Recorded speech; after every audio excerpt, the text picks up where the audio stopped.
एक घने जंगल में, जहां बड़े बड़े पेड़ अपनी विशाल शाखाओं को फैलाए खड़े थे, एक हाथी रहता था। उसका नाम था रानी। रानी एक दयालु और बुद्धिमान हाथी थी, जो अपने जंगल के सभी जीव जंतुओं से प्यार करती थी।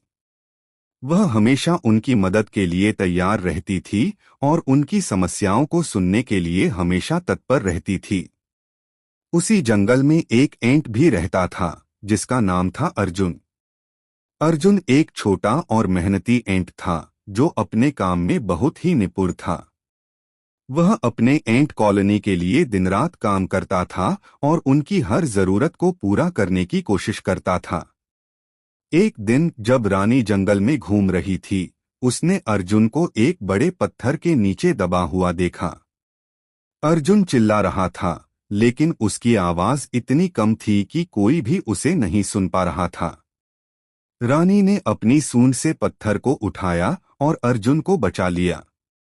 अर्जुन ने रानी को धन्यवाद दिया और कहा, आपने मेरी जान बचाई है। मैं आपका हमेशा ऋणी रहूंगा। रानी ने मुस्कुराते हुए कहा, कोई बात नहीं, मैं तो बस अपना फर्ज निभा रही थी। लेकिन अगर तुम चाहो तो हम दोस्त बन सकते हैं। अर्जुन ने खुशी से रानी की बात मान ली और दोनों दोस्त बन गए। इसके बाद रानी और अर्जुन अक्सर मिलते थे और एक दूसरे के साथ समय बिताते थे। रानी अर्जुन को जंगल के बारे में बताती थी और अर्जुन रानी को अपनी एंट कॉलोनी के बारे में बताता था। एक दिन जब जंगल में एक बड़ा तूफान आया, तो रानी और अर्जुन ने एक दूसरे की मदद की। रानी ने अपनी सूंड से पेड़ों को पकड़कर रखा ताकि वे तूफान में न गिरें। अर्जुन ने अपनी एंट कॉलोनी के सभी एंट्स को इकट्ठा किया और उन्हें सुरक्षित स्थान पर पहुंचाया। तूफान के बाद जंगल के सभी जीव जंतु रानी और अर्जुन की दोस्ती की प्रशंसा करने लगे। उन्होंने देखा कि कैसे एक बड़ा हाथी और एक छोटा एंट एक दूसरे के साथ मिलकर काम कर सकते हैं और एक दूसरे की मदद कर सकते हैं।